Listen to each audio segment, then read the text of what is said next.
Hello students, we are going to begin with the revision of the chapters in Science 1. Here I am not going to do the explanation. I will just share all the possible question and answers that are there in the given chapters so that you can have a last minute quick revision during the exams.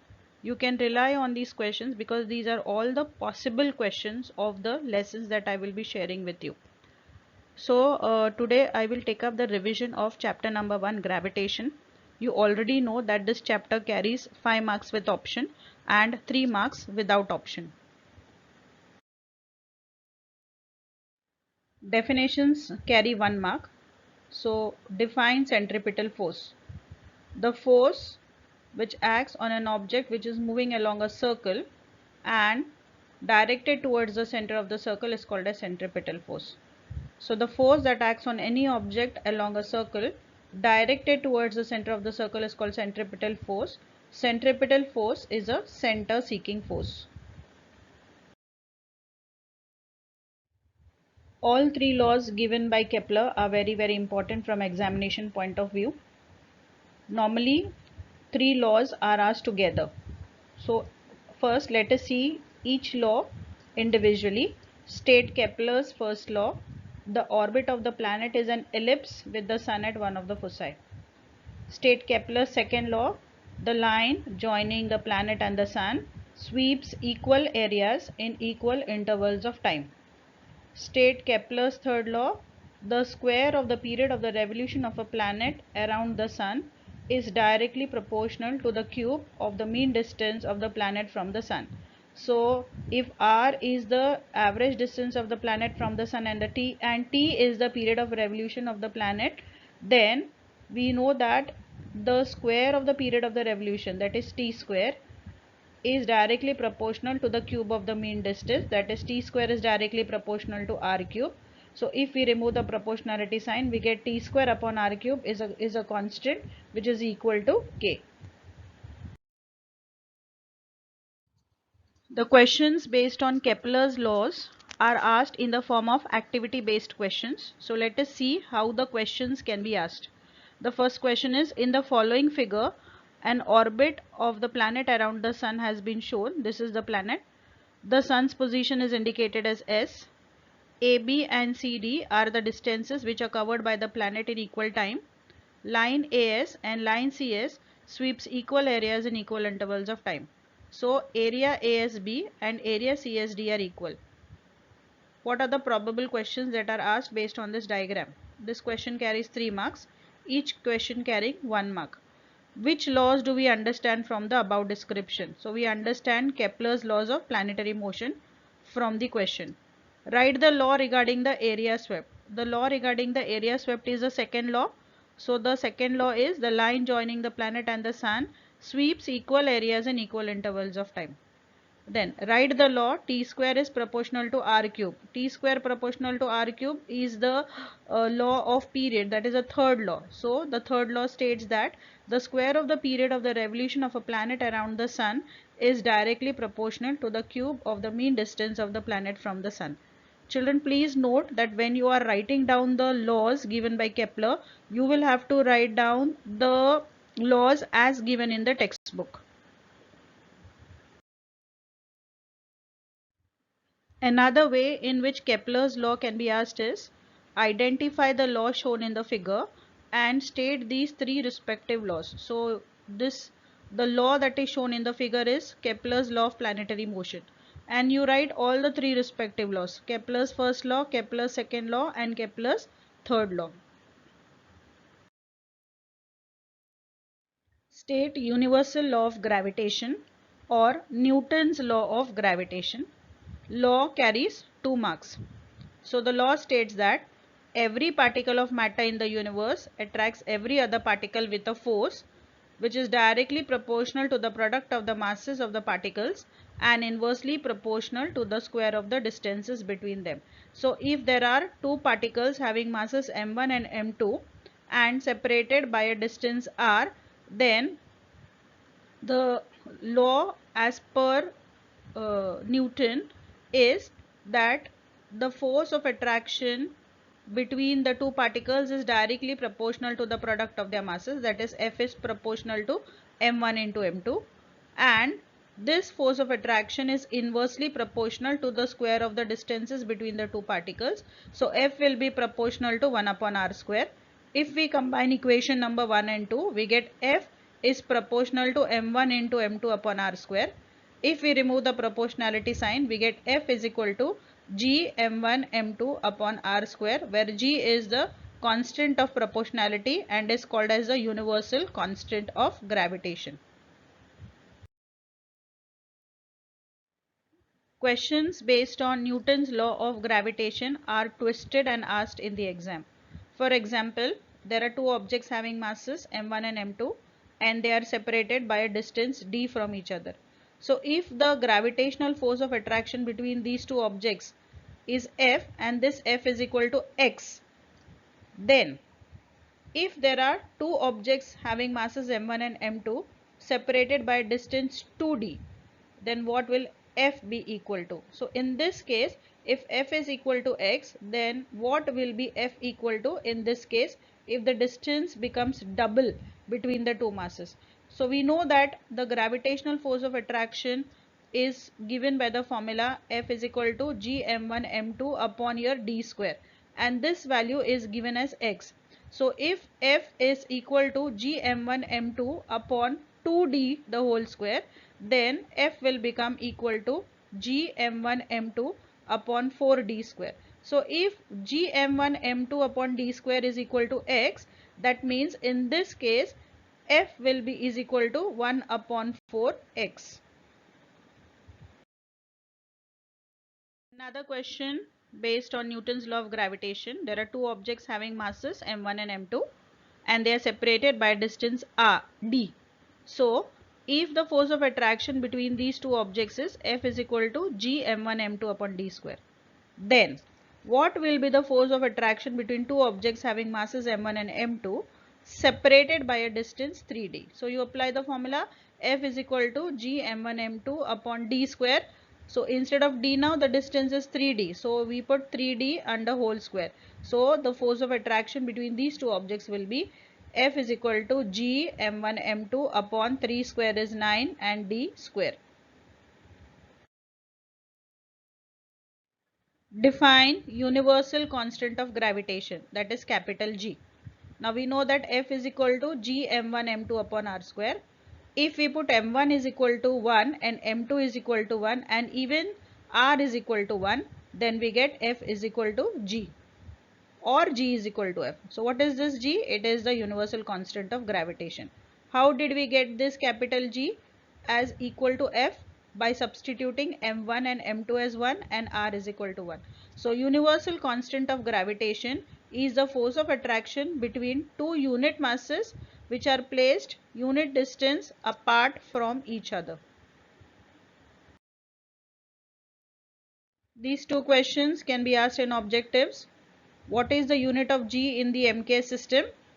The unit of G, that is universal constant of gravitation, in MK system is Newton meter square per kg square. And what is the unit of G in the CG system? Dyne centimeter square per gram square. What is the value of G in the MK system?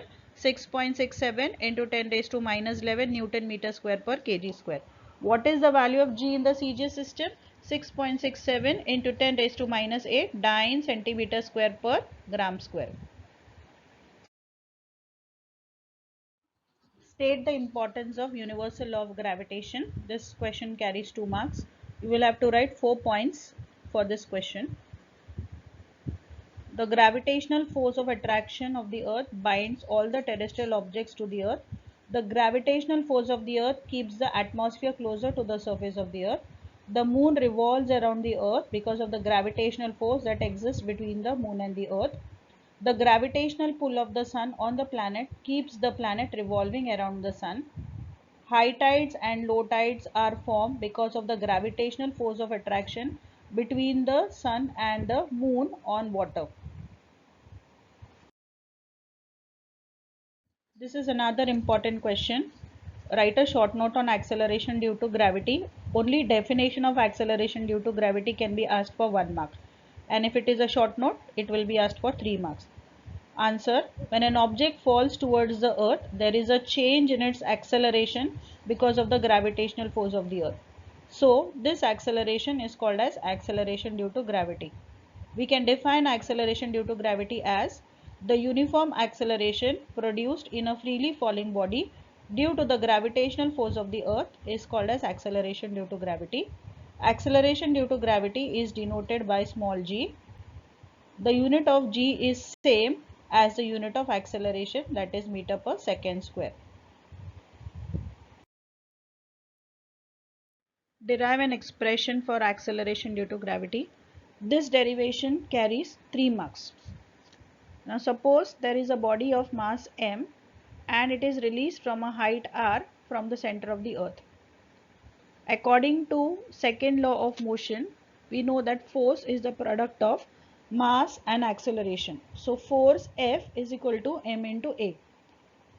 A is replaced by G because the body or the object is falling in the direction of the earth's gravitational force. So what have I done? I have replaced A with G. So F is equal to m into G. We also know that according to Newton's law of gravitation, the force of attraction between the two objects is equal to G mm upon r square. Here m is the mass of the earth, small m is the mass of the object, and r is the height from which the object is released from the center of the earth. So left hand side is equal, so right hand side also becomes equal now. So mg will be is equal to G mm upon r square. M and M will get cancelled from both the sides.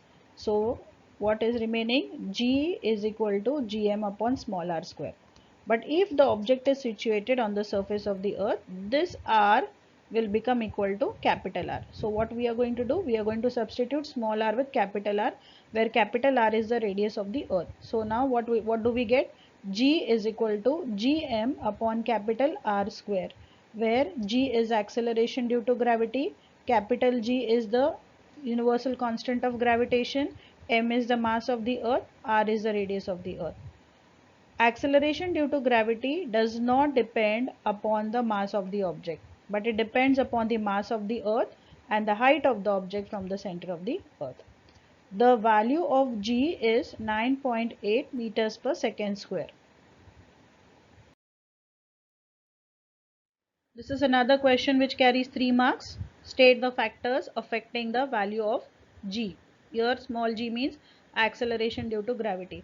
So the factors, the value of G changes with altitude, with depth, and also due to the shape of the earth. So how does the value of G changes with altitude or height? The value of G decreases with altitude because the distance from the center of the earth increases. So if one goes to a height h above the surface of the earth, then the value of G will change by 1 upon r plus h the whole square, where r is the radius of the earth. The value of G is different at different altitudes. The value of G changes with depth. If one goes deep inside the earth, the value of G goes on decreasing. At the center of the earth, the value of G becomes 0. The value of G is maximum on the surface of the earth. It decreases as we go above or below the surface of the earth. The value of G also changes due to the shape of the earth, because the earth is not perfectly spherical in shape. It is flattened at the poles and bulging at the equator. So the radius of the earth at the poles is less than the radius at the equator. The value of G is different at different places on the surface of the earth, ranging from a maximum value of 9.83 meters per second square at the poles. So this is the value of G at poles, and the value of G is minimum, that is 9.78 meters per second square at the equator. But you know, for practical purposes, we take the value of G as 9.8 meters per second square. Distinguish between carries 2 marks, but according to rule you have to write down 4 distinguishing points in distinguish between, and each point carries half mark. So the question here is distinguish between universal gravitational constant, that is capital G, and gravitational acceleration, that is small g. So you can write down first point as definition in both the cases. Universal gravitational constant is a force of attraction between two unit masses which are unit distances apart from each other. Acceleration, gravitational acceleration, that is acceleration due to gravity, the uniform acceleration produced by a freely falling body due to the gravitational force of the earth is called as gravitational acceleration or acceleration due to gravity. Gravitational constant is denoted by capital G, whereas acceleration due to gravity is denoted by small g. The unit of capital G in the SI system is Newton meter square per kg square, whereas the unit of small g in the SI system is meters per second square. The value of capital G in the SI system is 6.67 into 10 raised to minus 11 Newton meter square per kg square, whereas the value of small g in the SI system is 9.77 meters per second square. The value of capital G is fixed and does not change with conditions or from place to place, whereas the value of G depends upon three factors which we have already studied: altitude, depth, shape of the earth. Or you can simply write that the value of capital G is constant or fixed, whereas the value of small g changes from place to place. Define mass. Definition of mass is very simple. Mass is the amount of matter which is present in an object. It is a measure of inertia of the object. Uh, this much information is enough, but we also need to know that mass is a scalar quantity. If the mass of the body is more, then inertia will also be more. Mass of a body is constant. It does not change from place to place. We need to know the SI unit and the CGS unit of mass. SI unit of mass is kg and the CGS unit of mass is gram. Remember, mass can never be zero. Define weight. Weight is the force with which the earth attracts the body towards its center. Formula: W is equal to m into g, where m is the mass of the body and g is the acceleration due to gravity. This is another important definition. Define free fall. When a body falls towards the earth under the influence of earth's gravity alone, its motion is called free fall. Next question. Write Newton's equations of motion for a freely falling object. So when an object falls freely, in that case u is equal to 0 and a is equal to g, that is acceleration is substituted by acceleration due to gravity. So Newton's equations of motions now become v is equal to gt, s is equal to half gt square and v square is equal to 2gs. Define gravitational potential energy. This question has never been asked, but you can just go through the definition once, because you never know that from which part of the textbook the questions will be asked. So define gravitational potential energy. The energy stored in a body due to the gravitational force between the body and the earth is called as a gravitational potential energy. Formula of gravitational potential energy is minus g m upon r, where you know that g is a gravitational constant, m is the mass of the earth, small m is the mass of the object or the body, upon r is the radius of the earth. This is a very important definition. Escape velocity: the minimum initial velocity with which an object is projected in the upward direction so that it escapes the earth's gravitational force and does not come back to the surface of the earth is called as escape velocity. So children, these are the numericals which are based on chapter number 1. Solve these numericals time and time again. Only through constant practice you will gain confidence. So children, if you are thorough with all these questions which I have shared with you, it will hardly take 10 to 15 minutes for you to revise chapter number 1, and may take maybe another 15 to 20 minutes for solving the numericals.